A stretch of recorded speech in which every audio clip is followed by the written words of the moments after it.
अब खबर पूरी की जगन्नाथ मंदिर रत्न भंडार से जुड़ी हुई। आपको बता दें, जगन्नाथ मंदिर का आंतरिक रत्न भंडार खुला है।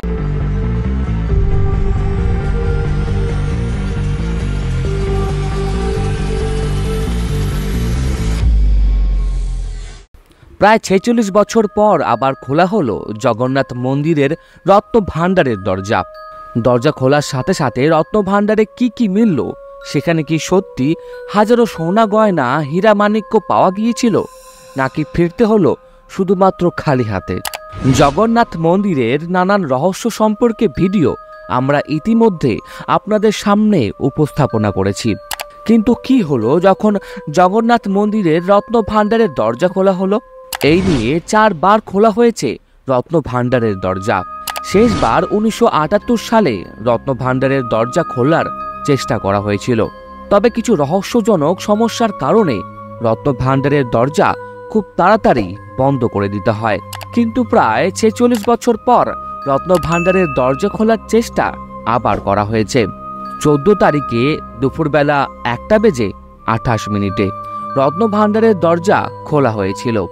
এরপর দীর্ঘ 4 ঘন্টা ধরে রত্ন ভাণ্ডারের সোনা গয়না হীরা মাণিক্য পরিদর্শন করার পর রত্ন ভাণ্ডারের দরজা আবার বন্ধ করে সিল করে দেওয়া হয়।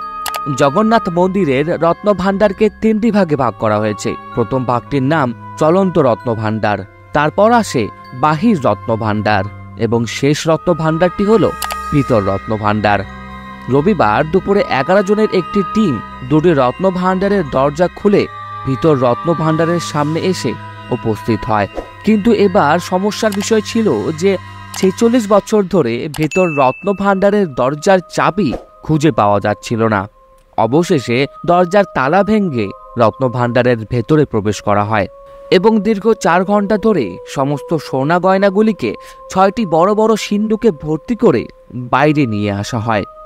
এই 6টি বড় বড় সিন্দুক কাঠ দিয়ে তৈরি করা হয়েছে, যার ভেতরে রয়েছে পিতলের প্রলেপ, যাতে খাজানাগুলো নষ্ট না হয়ে যায়।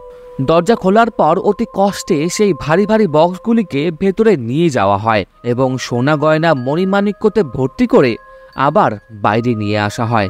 বলা হয় সেই সিন্দুকগুলি এতটাই ভারী ছিল যে সেটা উঠাতে 10 থেকে 15 জন মানুষ লাগছিল।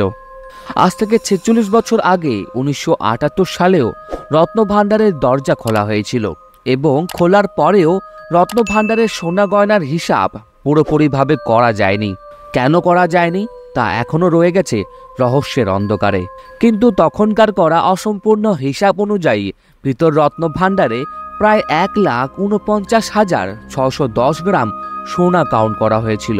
এছাড়া সোনার গয়নায় লাগানো মণিমাণিক্য তো আলাদাই, তাছাড়া রয়েছে অসংখ্য রূপোর গয়না ও মুদ্রা। এইগুলি সবই আজ থেকে 46 বছর আগেকার করা হিসাব অনুযায়ী।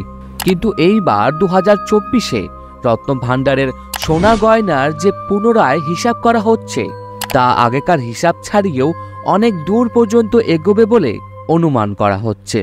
আর এর ভেতর আরো না জানে কত রকমের সোনা গয়না হীরা মাণিক্য পাওয়া যাবে তার অনুমান করাও প্রায় অসম্ভব।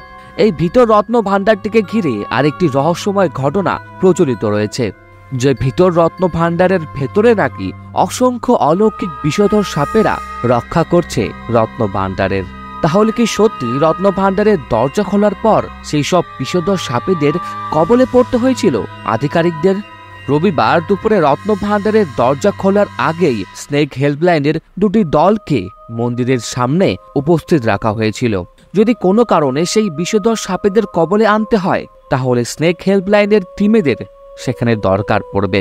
এবং 4 ঘন্টা ধরে তারা মন্দিরের সামনেই দাঁড়িয়েছিল, কিন্তু ভেতর থেকে তাদের জন্য কোনো ডাক আসেনি। হয়তো কোনো বিষধর সাপ না বের হওয়ার কারণেই তাদের কোনো ডাক আসেনি। স্নেক হেল্পলাইনের প্রধান শুভেন্দু মল্লিক জানান যে আমাদের রত্ন ভাণ্ডার খোলার সময় উপস্থিত থাকতে বলা হয়েছিল, কিন্তু আমাদের পরে আর ডাকা হয়নি। তিনি আরও বলেন, যদি আগামীকালেও আবারও তাদের সাহায্যের জন্য আসার অনুরোধ জানানো হয় তারা অবশ্যই আসবে। রত্ন ভাণ্ডারের পরিদর্শন করতে যাওয়া 11 জনেদের মধ্যে একজন পরিদর্শক বলেছেন, আমরা রত্ন ভাণ্ডারের অন্দরমহলে কোনো সাপ দেখতে পারিনি, আমরা শুধুমাত্র সিন্দুকগুলি পরিদর্শন করেছি। আমরা রত্নভাণ্ডারের ভেতর চেম্বারেও কোনো অস্বস্তিকর পরিস্থিতির সম্মুখীন হইনি। পৃথিবীর নানান জায়গায় জগন্নাথ প্রভুর ভক্তরা ছড়িয়ে ছিটিয়ে রয়েছেন। অবশেষে তারাও জানতে পারবেন যে পুরীর জগন্নাথ মন্দিরে কি কি মূল্যবান বস্তু রাখা রয়েছে। আমরা সত্যি খুবই ভাগ্যবান যে আমরা এই মুহূর্তের সাক্ষী হয়ে রয়েছি। নানান মহাকাব্য এবং বইগুলিতে জগন্নাথ পুরীর মন্দিরের এই রত্নভাণ্ডারের উল্লেখ পাওয়া যায়। আর এত বছর পর রত্নভাণ্ডারের এই দরজা খোলা হলো। অবশেষে রত্নভাণ্ডারের ভেতরে কি কি রয়েছে সেগুলি আমরা জানতে পারবো। আজকের ভিডিওটি এই পর্যন্তই। আবার দেখা হচ্ছে আরও একটি নতুন ভিডিওতে। আর জগন্নাথ পুরীর মন্দিরকে ঘিরে এইরকমই নানান তথ্য জানতে হলে এখনই সাবস্ক্রাইব করে নিন আমাদের এই চ্যানেলটিকে। নমস্কার।